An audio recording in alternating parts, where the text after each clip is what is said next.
in the chat or raise your hand so I can see it. Yes.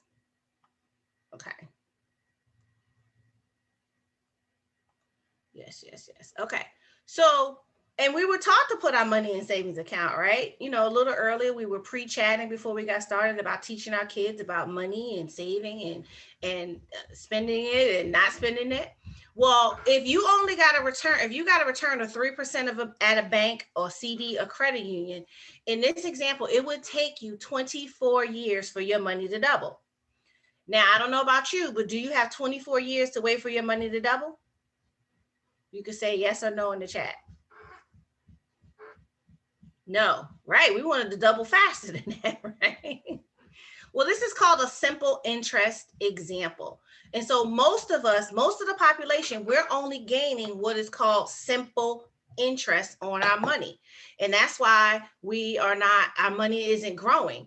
And I know they told us one time, you probably heard the example, don't stick your money in the mattress, it's not going to grow there. Well, when you put it in the bank account at a very low interest rate, it's almost the same because it's going to take you forever for it to double.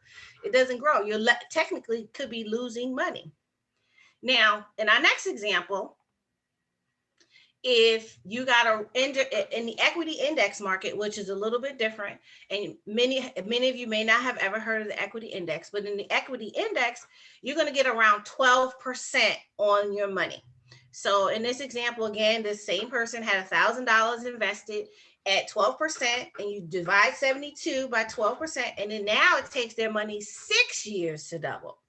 So now you got, at 40, you got 1,000. At 46, you got 2,000. At 52, you got 4,000. At 58, you got 8,000. At 64, you got 16,000. Do you like that example? Would you like your money to double every 6 years? Yeah, I see lots of heads nodding, even though you're not. Right. Now, the difference with the equity index in the other markets is that when you put your money there, you're going to see it grow. The equity index is also called the S&P 500. You've probably heard that term more often if you watch any of the financial news networks, or you hear it or you catch it in passing. You may have at least heard of the S&P 500, which is based on the 500 highest performing companies at the time in the industry. So the difference in the equity index, where your money goes in there, what it does is it provides you with upside potential and downside protection. And so the average investor is usually looking to at least get their money back when they put in an investment. We don't want to put in $100 and potentially losing if it won't, at least walk away with our $100 that we started with. Now, the other example is the stock market. How many of you familiar with the stock market? Just say yes. Stock market. I know because it's all over social media. We heard of the stock market. We heard of all those things, right? Now, in my example, I'm using a basic example of 18%. 72 divided by 18%. Well, now you can double your money every 4 years. And this example is a little bit different than the others because you could double it sooner depending on the interest rate that you're getting or the interest that you gain on your investment. But what else could happen in the stock market? Somebody tell me in the chat, what else could happen with money you invest in the stock market? It could crash. Well, I mean, it doesn't have to always crash. You could lose it, right? So did you know the stock market doesn't have to crash for you to lose your money? How many people knew that you could have a loss in any investments in the stock market without the market crashing? That's correct. Because each individual investment is separate, etc. But again, you could lose the money, but you could also go into the negative. I'm sorry, Kia. I see you lost a few bucks yesterday. I'm sorry. I understand. It's an emotional roller coaster for me right now. But tell me, how do you feel about losing your money? Potentially losing it.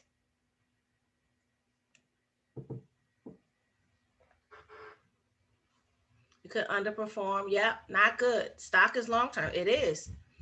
You have to lose some to make some. Depends. Disappointed. It depends on the amount. Okay. All right. right, great. So these are some of the different options. Now, the idea is to figure out what kind of person are you, because everything isn't for everyone. As I move in the stock market, I find that I can't handle it emotionally, right? It's too much for me. I want to just set it and have it kind of do things a certain way, but it just depends, right? I mean, I may have been more willing to be more risky earlier in life. But this is how money works. So these examples are to show you the difference between what we call simple interest, which was the first example, and compound interest. Compound interest. Compound interest is where that money is going to grow no matter what you do, right? The stock market is a little more volatile. It's not necessarily a compound interest example, but the compound interest example is ETF is a little bit better, Evelyn. We could talk about that in more detail. But that's how you want to go. Now, how many of you really like dating these two guys? Taxes and inflations. How many of you really like these two guys? You really like inflation and you really like paying taxes. I really want to know who really likes these two guys. Evelyn is breaking up. I love it. Not at all. But we have to still win these battles, right? Because we're in a relationship with them, whether we like it or not. We're there, right? If we want to get to financial security, if we want to prepare ourselves for the future as women in this community, we have to learn to battle these two men in our lives, taxes and inflation. Taxes and inflation. And the reason is this: when you think about inflation, the inflation rate is between 3 and 3.5%. And it's been that way since the year 2000. So each time you get a return of less than the inflation rate, you're losing the battle for your purchasing power. So for example, in the first example we did with the simple interest at 3%, if you were only getting 3% in your savings account and inflation is at 3%, you're not gaining anything. You're almost losing 0.25%, because if inflation goes to 3.5%, you're losing the value of your dollar, right? And if you don't understand the value of your dollar, let me explain it to you in these terms. For example, today I'm making everyone on this call a millionaire. Raise your hand if you want to be a millionaire in today's example. Raise your hand. Yes, Madam President is a millionaire. I see you. So now that I've made you all millionaires, I'm going to let you know that you're going to be able to hold and invest that million. But guess what? If you let that $1 million sit for 20 years in a simple interest account, and in about 20 years, that $1 million is only going to be worth $500,000 worth of goods and services. So essentially, you just lost $500,000 of your $1 million. I'm sorry to break your heart. I had to take half your money back, Lois. But that's the example of inflation. You really have to be in a posture to win. So in other words, we're losing our purchasing power and going broke slowly, and we don't even know it. Right? Tracy, you talking to me? Oh, okay. The second battle is taxes. Do you think taxes are going to be higher or lower in the future? Type yes or no in the chat.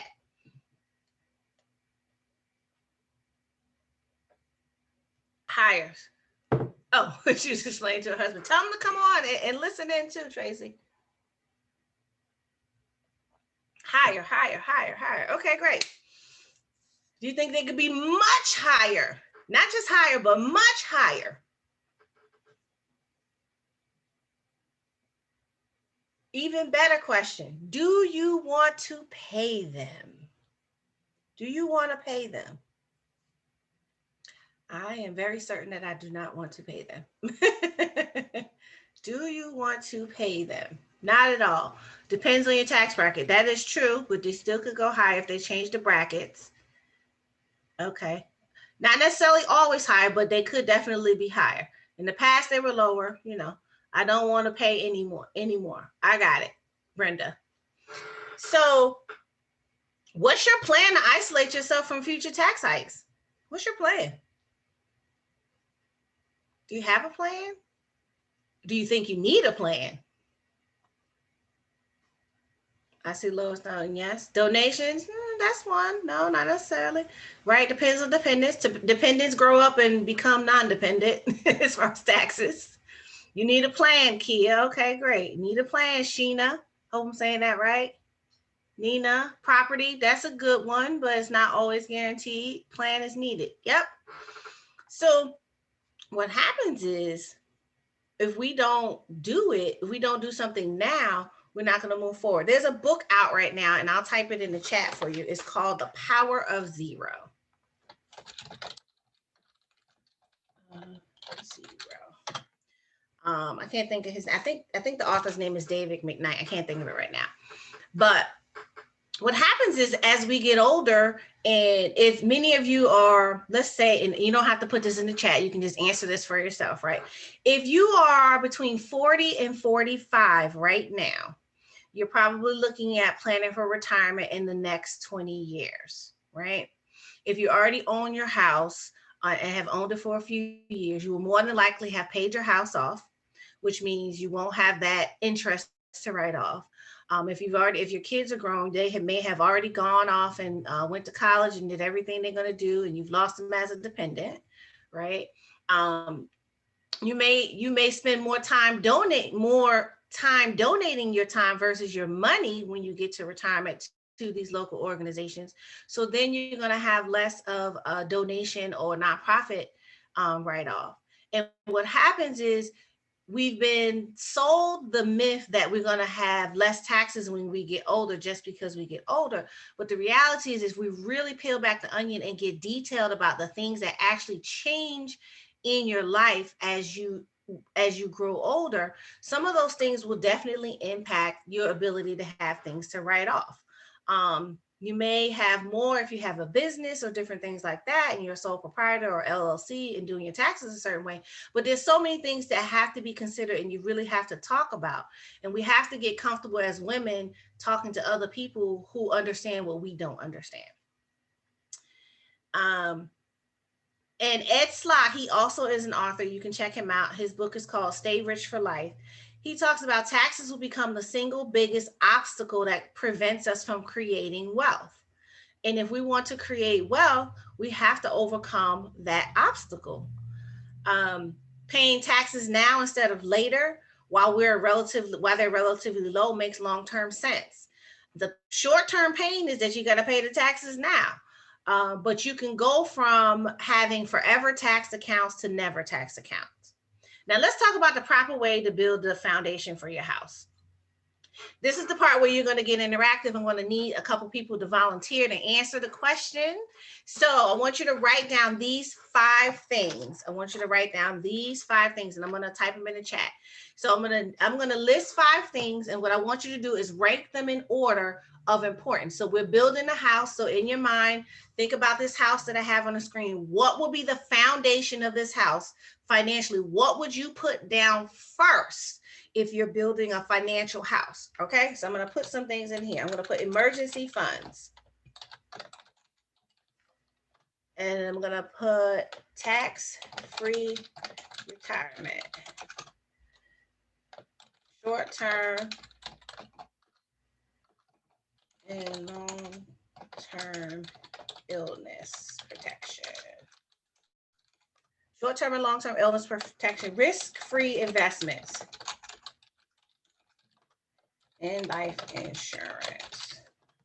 So of those 5, I want you to tell me, put those in ranking order of which one you think should be the foundation. Number 1 being the foundation and number 5 being the next thing, and just go in ranking order. So put them in order, and then I'm going to give you the answer, but I want a couple of volunteers to either come off mute and tell me the order that you chose and why.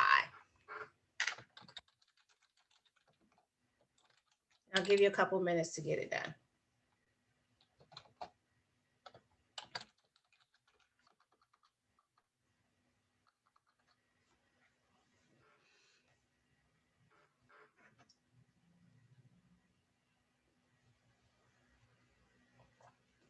All right.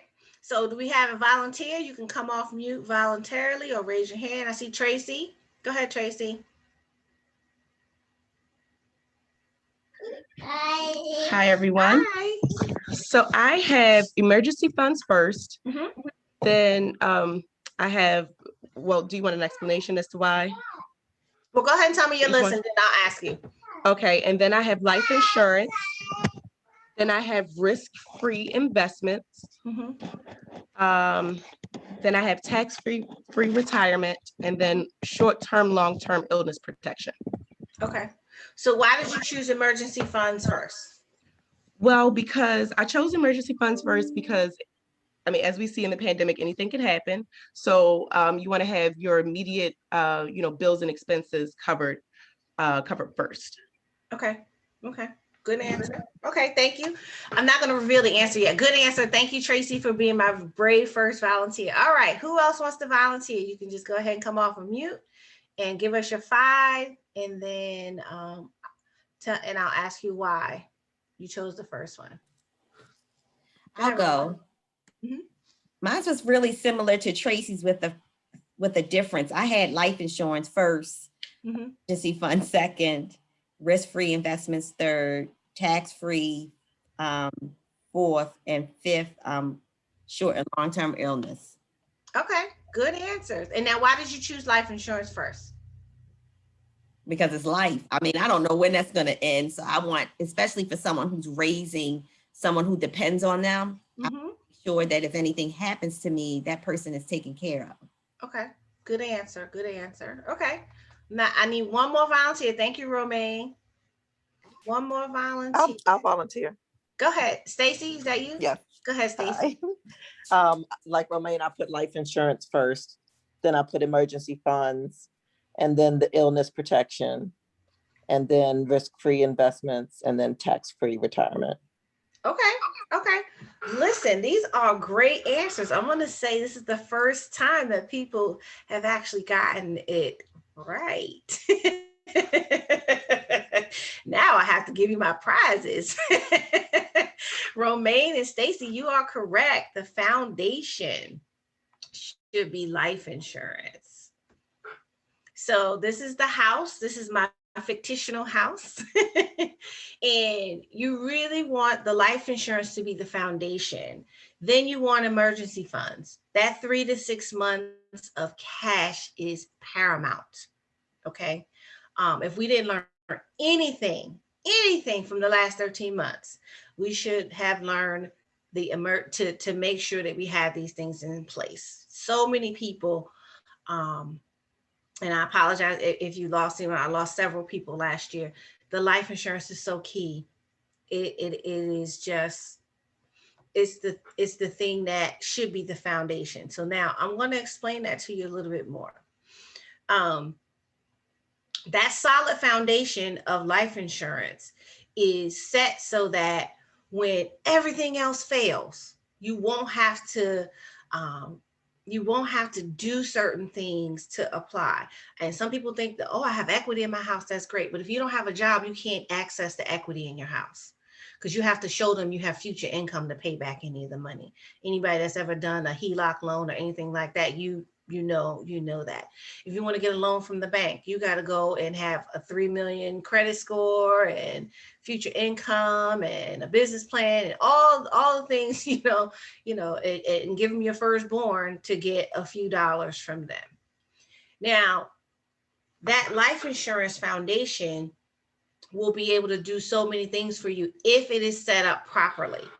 And that's the conversation that we don't have in our community, because so many of us, and it's unfortunate, so many of us in our community, we've only encountered people who have only given us the option to pay for burial insurance. And life insurance is not about burial; it is about life. You can use it while you're alive. And we'll go into that a little bit deeper. I see a couple comments. Tracy, you are correct. Our community is absolutely underinsured. And then Evelyn, I see, do you recommend getting life insurance outside of your employment? We'll talk about that a little bit further in the presentation. Okay, Evelyn.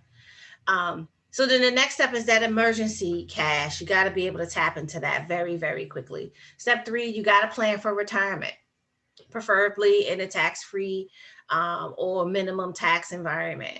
and we can talk about that. I'm going to talk about that a little bit more next week when we do a second part of the series. But I always talk about this foundation piece, because if I go into the advanced stuff of finances and you don't even have life insurance and something happens, it all falls apart. Everything falls apart. And then we have, if you have a bad report from the doctor's office. Thursday, I was working with another organization doing this similar, and I had a doctor on, and she said she had gotten cancer and she had the right life insurance. She didn't have to worry about money. She pulled out the money out of life insurance and lived for 2 years and didn't have to worry about going back to work, you know? And so setting these things up are the things that we really have to consider, because at the end of the day, we don't know what tomorrow is going to bring at all. We have no idea. Balloons and get well cards are fine, but the reality is sometimes you need somebody to drop a check off so you can take care of what you need. I would rather be coming by to say, here's your balloons in your card, and oh, by the way, here's your card for however many $1,000. Take care of what you need, or giving it to your family. That's important. And then risk-free investments. For those who have a lower risk tolerance and those who have a high tolerance, you still need somewhere risk-free to put your money when you're done making it. So let's discuss the different types of life insurance. So you can to talk about protecting your assets, right? There's only 2 types of life insurance. I don't care what it's called. I don't care what fancy marketing name they give it. It either is a term product or it either is a permanent product. And the difference here is that either you're going to rent the coverage, which is term, or rent the apartment, or you're going to buy, which is permanent, which is you're going to own the house, etc. Both work, because guess what? If you ever rented an apartment, it housed you, didn't it? Right? And then if you went to owning a house, it housed you, didn't it? They did what they were required to do, right?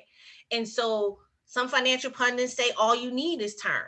You should save your own money. I hear about that, but the reality is we spend the difference and we don't invest it, especially as middle America. But I always tell people to make a decision for yourself, make a decision for your household and for what your needs are. So it works this way. Term is going to be low cost initially. You're gonna see a much lower premium, but the cost is going to go up, because in this equation, your health and your age determine your availability. It's not based on credit, anything. Your credit in the insurance industry is your health and your age being primary. And then if anything changes with your health, that is one of those. Now, you're not going to get any cash build up. Most people purchase it for temporary needs, right? They might have something happening. They want to cover something for 10 years, or they may want to cover something for 20 years, or maybe they're not in a financial position to do something permanent, but they put something in place again, because in the renting an apartment and buying a house, you still need to be housed, whether you can afford to own something or not. You still need somewhere to live. You still need insurance, whether you can afford the permanent policy or not. The right type of life insurance is going to give you that protection, or what we call living benefits: terminal illness, chronic illness, critical injury. And I'm going to detail those out in the next slide, what that means to you, because they're technical terms and I have to use them technically, but I'm going to break it down in real terms as to what it means to your house. Then there's permanent. It's going to cost you a little bit more. The cost will be level, even though it costs a little bit more. If someone says it's a certain amount, that's how much it's going to be as long as you have it. But what it also does is it has equity, or what's called cash value. You may have heard that word. But you can use that cash however you see fit. It can be emergency funds. It can be educational funds. It can be used for wealth building if structured properly. Has to be structured properly. Everyone can't do it. You have to be certified to do it in a certain way. You could use it for retirement funds, and the coverage never ends. And I think Romaine said, she said, you have to protect your life. Well, how long do you plan on living? As long as I live. So why wouldn't I want to be protected as long as I live? So, and one of the things that we do, and I think someone said, I see your statement, Tracy, is one of the things we really want to do is we want to think about what it means for us, for my house, for Do we want to have insurance inside or outside of our employment? Do you want to do term? Do you want to do permanent? But you got to start having the conversation and really thinking about it in big terms. Now, here's the baseline. If you are making, and I always use this just because I multiply really, really slow, but this I can do really, really fast, right? If you make $100,000 a year, then you should be considering, or you should have somewhere in the neighborhood of around $1 million in life insurance, because you should have 10 times your annual income at a minimum, right? 10 times. Now, if you make 50,000, you should have at least 500,000, right? Now, that's not taking into consideration anything else, especially if you're married, if you're and you have a spouse. That's not taking into consideration all the other pieces, any other debt, any other responsibilities, anything else. And I know some people hear $1 million and think, oh, that's a lot of money. But when you start spending it or applying it to different things in your life, it runs out really fast. It really runs out really fast, right? And that's not taking into consideration the full magnitude of everything that needs to happen. But start thinking about it from that perspective, right? Now, guess who buys life insurance by the truckloads? Take a guess in the chat. What entities, not people, what entities do you know that you think buys life insurance by the boatload?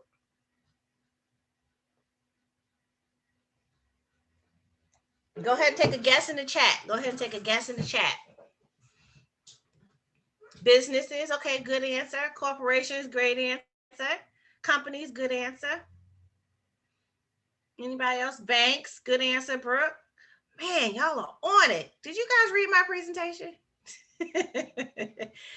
Well, banks and corporations purchase life insurance by the truckloads. They use it to fund, corporations use it to fund pensions for their top key employees. When these same key employees pass away, they recoup their money from the insurance policy. When you get home, this is your homework for next week. One of them, look up bank-owned life insurance. It's called BOLI, BOLI, bank-owned life insurance. And the other one is called COLI, company-owned life insurance. Bank-owned and company, I'm going to type the acronym in the chat.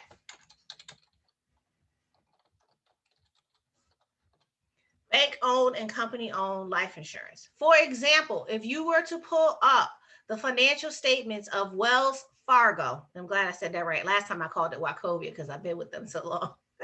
Wells Fargo, you will see that the number one asset they own is cash value life insurance. They own more cash value life insurance than they own real estate, investments, and anything else. They own more of that than anything else. So if the banks own it, why don't we? If you're a business owner and maybe you've done a business loan more recently, I talked to a colleague, a client that I was working with, and she said she went to do a business loan. She did all the stuff you have to do a business loan, business plan, financial statements, income out, profit loss, all that. And she said when they agreed to give it a loan, they also gave her a life insurance policy that she had to sign and make them the beneficiary to get the loan.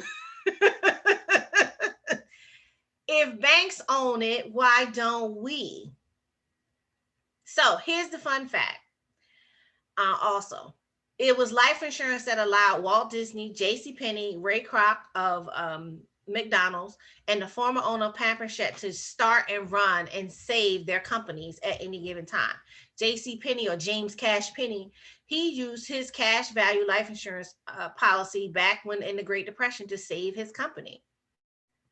And so what I focus on mostly is to work with people to make sure you're taking advantage of these things in the market and getting the market gains and never the losses.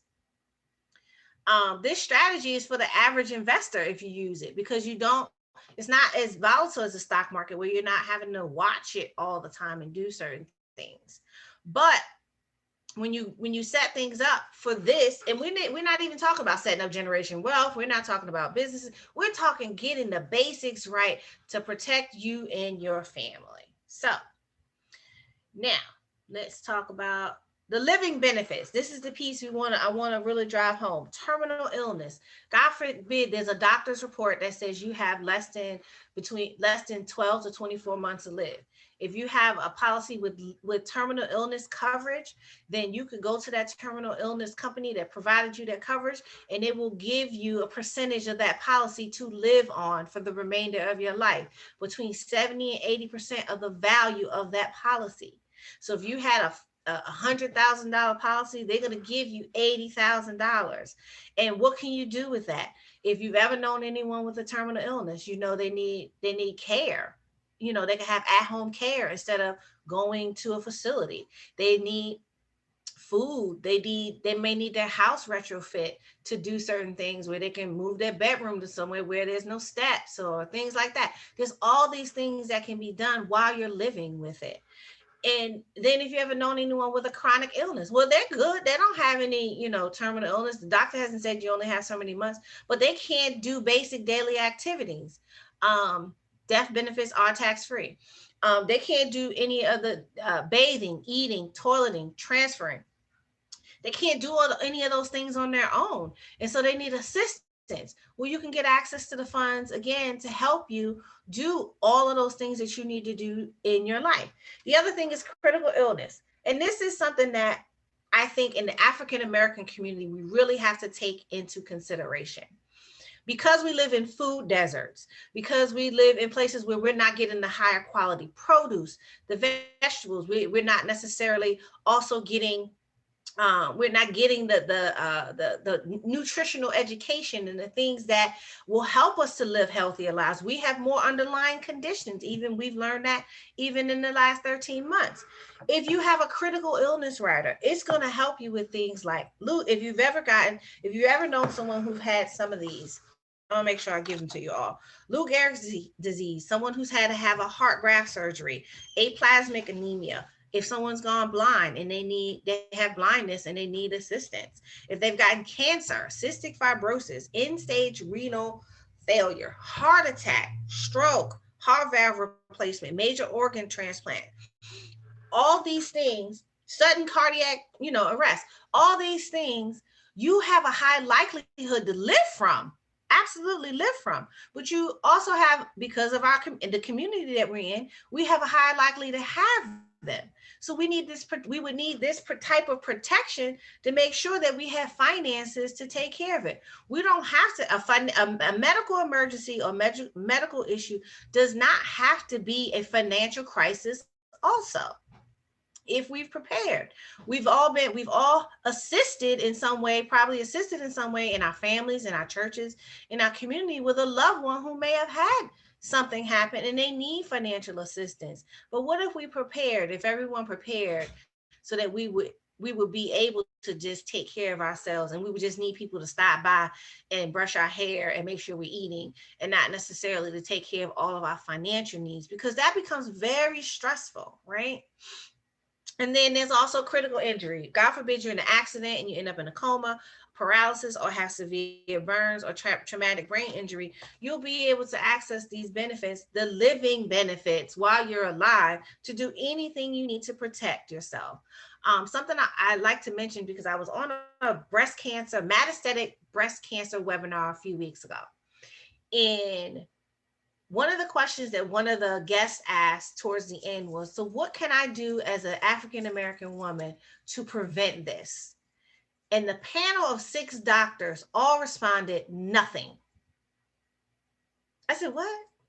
Nothing? I'm like, what do you mean nothing? I can't eat right. I can't exercise. I can't do any of these things. And some of it had to do, it was much more complicated than I'm explaining it, but a lot of it had to do with genetics, and if it was in your family, and just all these different things. But if there's nothing I can do about it, what can I do to put myself in a position where it's not catastrophic all the way around, where it's not a financial crisis, a mental crisis, a health crisis, an emotional crisis? If we could reduce those in our lives, that's what we would be able to do. And this is what separates what I do from what other people do, is that providing these accelerated living benefits, because every company doesn't do it. There's over 200 insurance companies around. Every company does not provide you with these type of benefits. So I want to be sure that you know that. And then think about this when we get to the point where we're talking about certain things. If you are in a place where you say to me, if I ever have a conversation with someone and they say to me, well, Ms. Baker, I just cannot afford to pay premiums on life insurance. My response is, then you can't afford to ever have one of these problems. Because if you ever have one of these problems and you can't afford the premium right now, you're not going to be able to afford if a problem happens. The premium is really something that is the easy way out. Paying on it now. I see so many people and you laugh. Those of you who are already my Facebook friends, you see I'll post every now and then. We have insurance on our cell phones and our cars and our this and our that, but we don't have life insurance. If you put a policy on your cell phone or your $1,000 cell phone, then why don't you have a policy on your $1 million life? Everybody is worth more than $1 million. And even if it's not in dollars and cents, you are priceless to someone. And in that, you have to be sure to make sure that you've taken care of those things. And Romaine said it in her example when she responded, you have kids, you have things like that. And I'm going to switch a little bit to the generational wealth part of this. Is we fail in our community, and it's not our fault, right? There's so many things that were taken from us for the last 400 to 600 years. So much information hidden from us. So many things that were kind of half told to us or shown to us. Is that, thank you, Shelley, is that you only need to bury yourself. I mean, the other day I was with a group that was much older. They were more boomer generation and older generation X's, and they could remember a time where the little man came by every week to collect $5 or $10 for the burial policy, which was really just a little wooden box to, do their burial. Well, they didn't tell all these features that I just told you about existed back then. They didn't tell us because they just wanted to collect our little money every week and get these burial policies. And then what happened was some of them, they paid into these policies, and because they were term policies, like we explained in the example, it ended. And so if your term policy is 10 years, on 10 years and one day, you're not eligible for the benefits anymore. If it's 30 years, you're not eligible for the benefits anymore. And so we have to get into that. And the generational piece is this. Take a look around your neighborhood today. When you get off of this webinar, and we'll be off in another 15 minutes or so, go walk around your neighborhood, wherever you live. Look around as a woman and really notice who is in the neighborhood. Are there still a lot of married couples? Do you live in a younger generation neighborhood, or is it an older generation? Yep, Sandra, is it an older generation community? And then if it's an older generation community, who's there?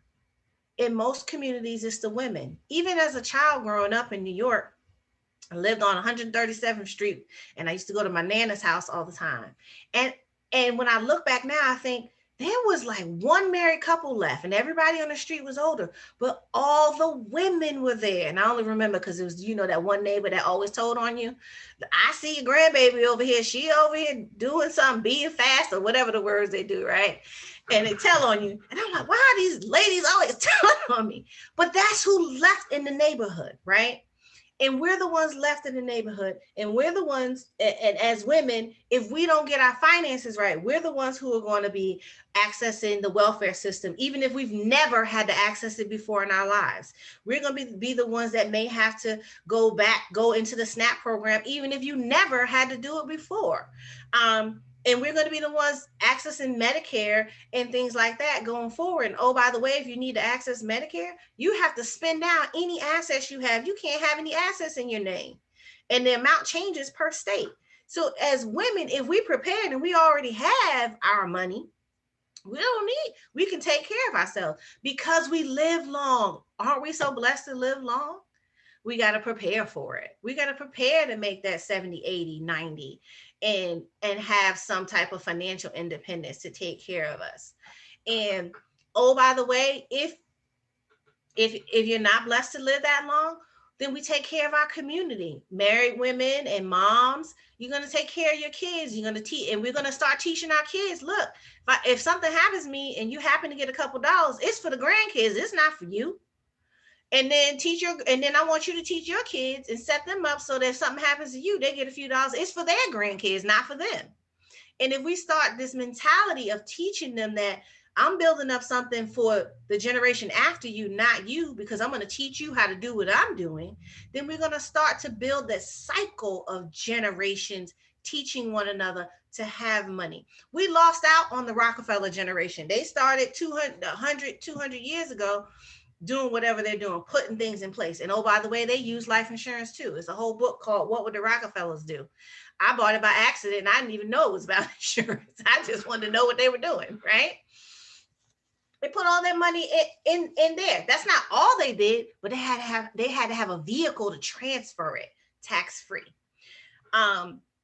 If you don't have kids, for whatever reason, if you're not blessed to have kids, or if you choose not to have your own kids, you might have nieces and nephews, or younger cousins that you care about. And oh, by the way, if not, that's cool too. But you do go to a church and you do belong to some, or you may belong to some organizations. You may have a HBCU or a university that you really love and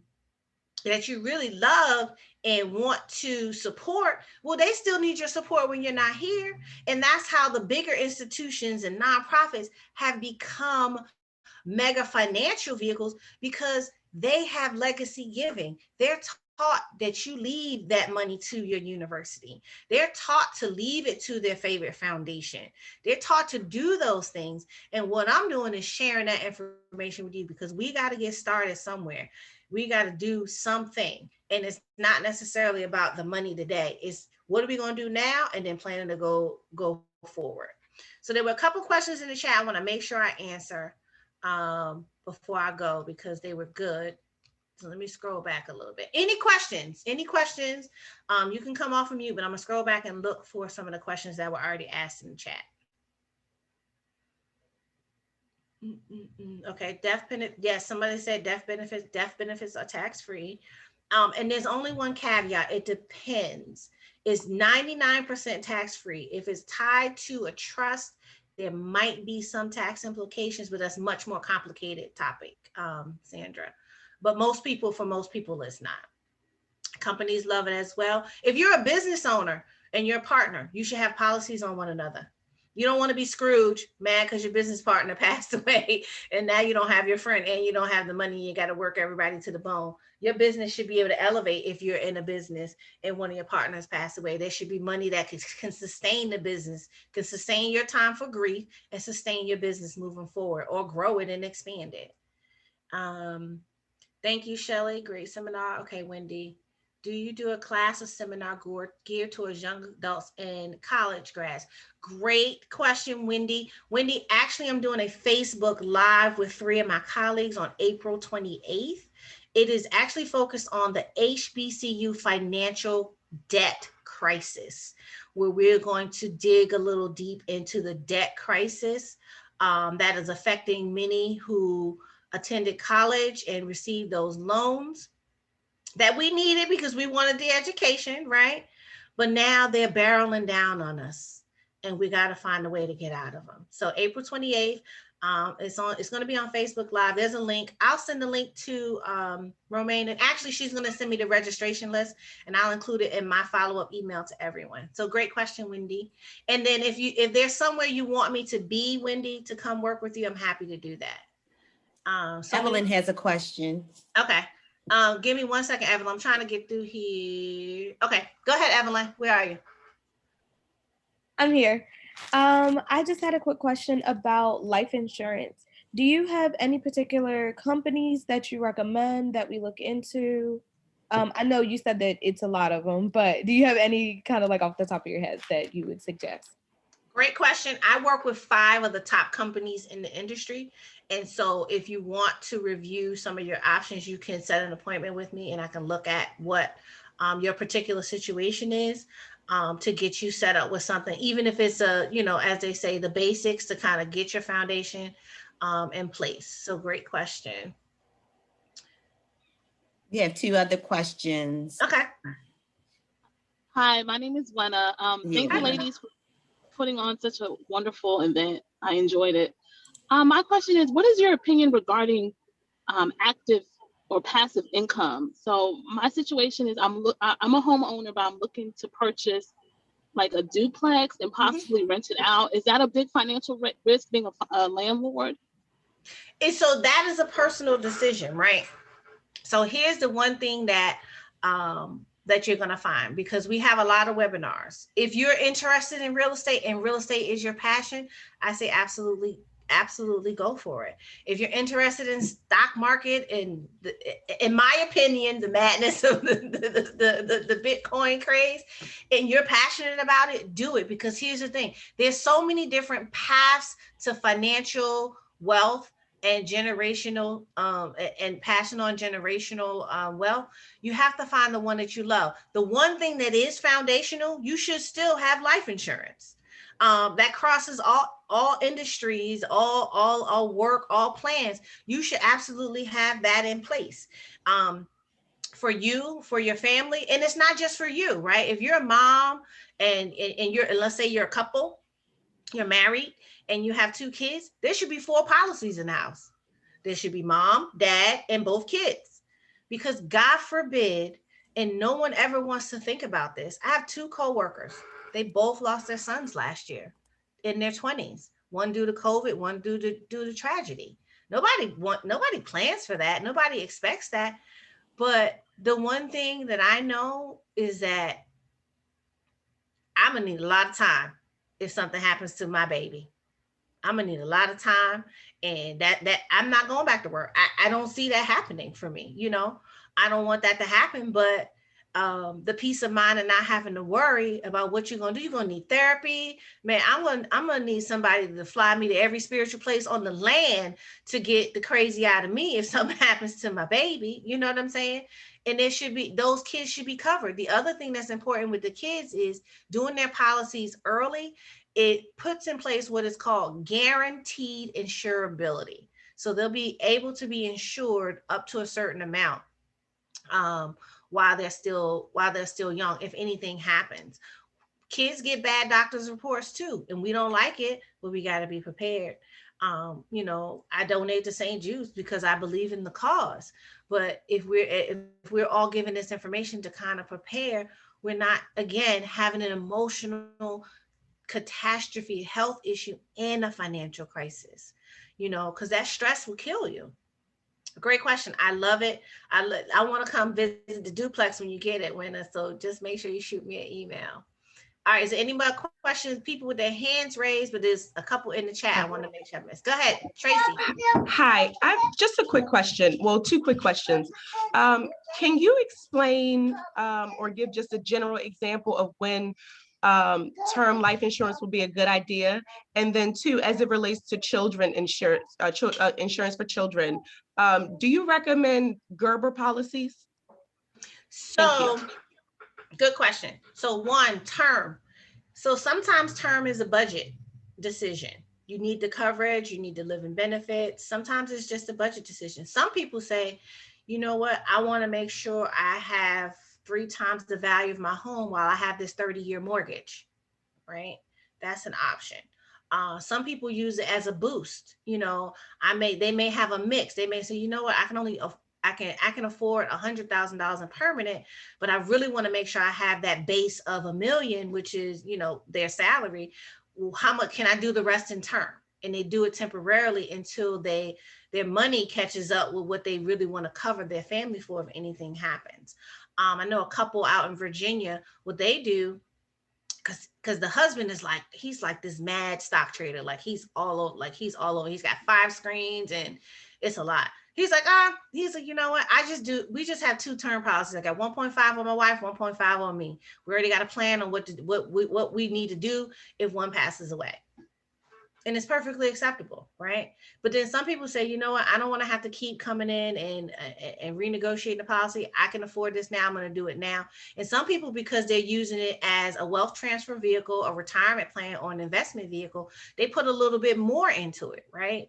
And so I'm doing something on that in a couple of days, but they put a little bit more into it. They say, you know, I'm going to start redirecting some of the funds I was doing into this tax invested 401k, and I'm going to redirect it into this so my money can grow tax free and use it in the future.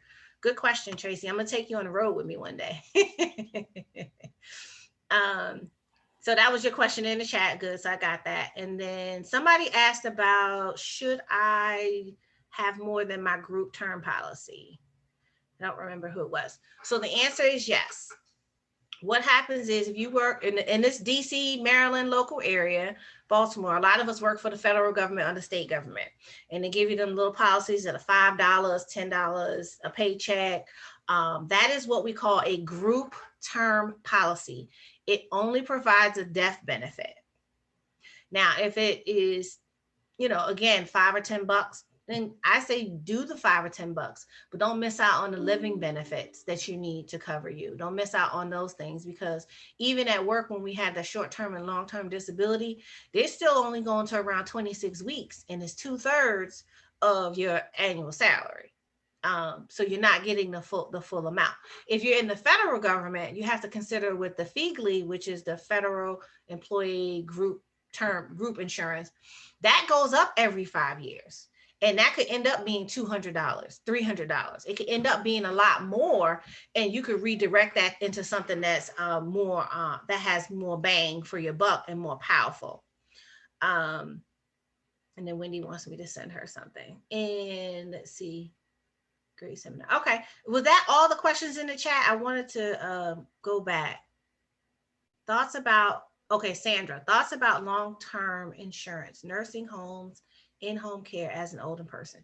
So one of the things that is important when you think about long-term care is the right type of life insurance is going to have that built in. This combination of the 4 living benefits will help you with some of that long-term care. There are some companies that, health companies, that will have the long-term care separately, but as long as you have access to cash, which is really what you need in long-term care, which is actually how I ended up finding this industry, because I was looking to figure out, well, I need to make sure if I need long-term care, I need to make sure I have retirement. And I was searching.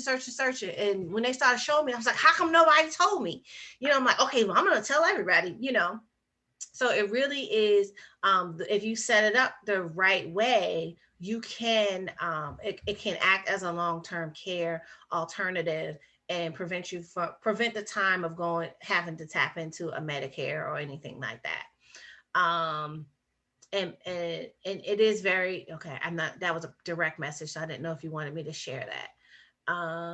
Okay, so let me get to the next slide. I got some homework for you. So here's a book for you to consider too. It's called Saving Middle America. And just know that the richest Americans own about 55% of tax-free investments and or the cash value life insurance. Here's some of the different things that I do professionally.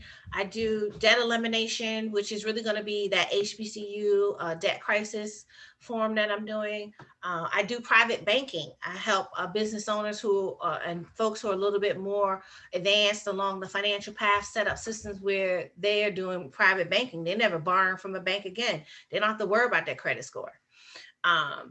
And then tax now, tax later. I also call that my tax infestation workshop, which it sounds really horrible, but it really is good. And then the one-on-one consultations. I'll put a link in the chat if you want to do a one-on-one consultation. And then we do financial strategies. But before we go, I want to get some feedback from you. So I'm going to give you the link. This is your action step for you. Right, because I worked really hard today, and I want you to do some work on the other end too. So I'm gonna send a link in the chat, and then I'll send a link in the email too once we finalize. And I thought we were recording this. I think Romaine and I both forgot to hit record, so I won't be able to actually. I recorded. I'm recording. Oh, okay, good. Okay, so once I get that, I'll actually share back the recorded link with you too. And it's always good to have somebody on it. I want you to share your key takeaways with me in the comments. And if you feel comfortable and you're on social media, when you go to my page on Instagram or Facebook, and they're both called Covered by Saran, feel free to tag me and make a comment about what you think, what was your takeaway from being a part of this workshop today. And you could tag the Epsilon Omega chapter too. I think their Facebook is the Epsilon Omega chapter of Alpha Kappa Alpha Sorority Incorporated. Correct me if I'm wrong. And tell me what you got away from it, because again, this is about financial evangelism. If we don't share this information, and get people involved and get them asking questions, well, why was that your takeaway? What did y'all talk about? Do I need to go to another one? Do I need to find out more information? That's where we're really going to take it to the next level, right?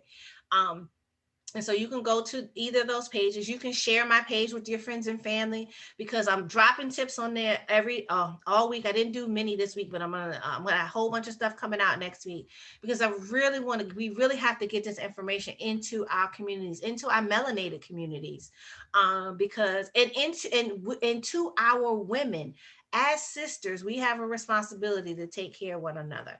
We are the ones that are going to be in our community supporting one another. And we have to support each other early on with this education. And then if you want to plan something for your family, church, or other organization, you just let me know. I'll give you the link. But I need you to take that action. You can put your takeaways in the chat, but I would love if you shared those takeaways on social media as well, so that we can get more people involved in the conversation. And let's see what else we have. And then that's all my contact information if you want to reach me. And I'm going to exit out of this because I want to give you the link. So give me 1 second. I'm going to put the links in here. And the link is going to be, there's a survey, then there's a way you can refer people if you want to, and then you can set up your time, right? I think Tracy and Evelyn probably need to reach out so we can set something up. And we could talk about getting your foundation in place, because it's important. And then when you're doing that property investing, I have a property owner in Baltimore. I show him how to use the private banking to fund his investments, but I got to make sure your foundation is right before I start talking to you about doing stuff like that.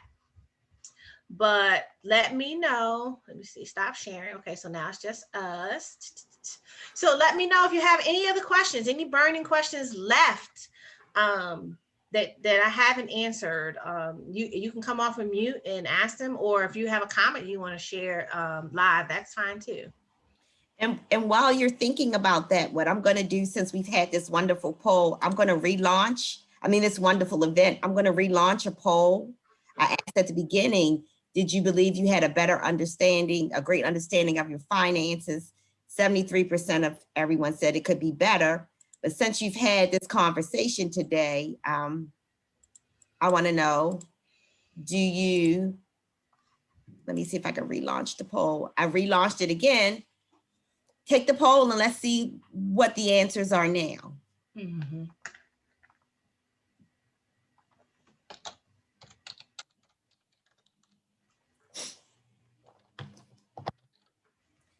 That would mean you did a great job, Saran, because people, I'm gonna screenshot that. 80% of people think that they, have a better understanding. This was phenomenal. I'm gonna save that for me. That is a great. Good, thank you. I consider myself a financial evangelist. I do a lot of different things, but this to me is the most important, because we got to get it right. We got to get it right, not just for us, but for those coming behind us, for our kids, our grandkids, our nieces, nephews, great nieces, great nephews. Just really moving forward. So those of you who said still could be better, send me an email. We can set up a time and we can go deeper dive if you want to. So I don't have anything else. I'll hand it back to you, Madam Target Chair. Thank you. Who knows how to address me? No, I love it. I try. You did a phenomenal job. This was an awesome treat for us today. We thank you so much for bringing this to us. For anyone who did think they got better information and have a better understanding, we will be having a second one. Let me go through here. This part 2 to this is next week, same time, same bat channel, and it's actually women and their finances. So we're gonna be blessed again by Saran Baker to give us that portion of it. So that has been so you can gain a little more and put in your financial tool belt. Yeah. I want to thank you all for attending, and of course, on behalf of my chapter president, Lois Knight Harrison, and my chapter vice president of programs, Jan Wood Carter, and myself, we thank you so much for being a part of this. In addition to this, once this is over, you will receive a survey. Not only you have a survey from Saran, so she can figure out how to do things better. We want the same thing. We want to know what you want to see. What are you getting what you need out of the survey, out of the seminars that we are offering? So again, I'm hoping to see everyone next week. Survey is going to send to you. And if you are interested in any of our future events, please go to the Linktree Epsilon Omega. You can follow us on our Facebook. You can follow us on our Instagram, and you can actually come to any of the events, not just Target 3 Chairs events. Again, thank you. Awesome round of applause for you. You did a great job. We look forward to seeing you again next week. And I'm going to step back for a second, because if anyone else has any questions, this is your opportunity. You can take yourself off of mute if you have any questions. I'll stay on for a second. Hi, this is, Oh, no, go ahead. no, you go ahead. Go ahead. Oh, my question was just going to be, how much do you recommend you save in an emergency account? You should have about 3 to 6 months of living expenses. 3 to 6 months. Okay. If you're able to, it should be 3 to 6 months of income. But a lot of people focus a little more on the living expenses. Mhm. And the difference is you might have $1,000 in income each month, but Mhm. you may only have $800 in living expenses. Mhm. So at least if your living expenses are covered, you don't have to worry about, you don't have to be stressed if some financial catastrophe happens. For example, last year, many people became unemployed unexpectedly. Mhm. Well, many states in the employment system had some challenges and took quite some time to pay. But if you had your emergency funds, it would be stressful, but it wouldn't have been as stressful because your expenses would be covered. But I recommend starting with at least 3 to 6 months of expenses. And then as you grow, you can make it the actual income. So now you have a full coverage. Mhm. That makes sense. Thank you.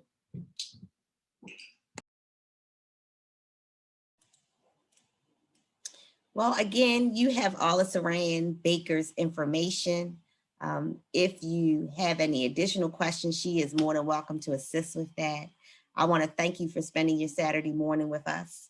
We look forward to hopefully spending it with you next Saturday again to get more nuggets. I thought this was very informative, and I, as usual, have things I need to work on as well. So thank you all for attending, and be blessed.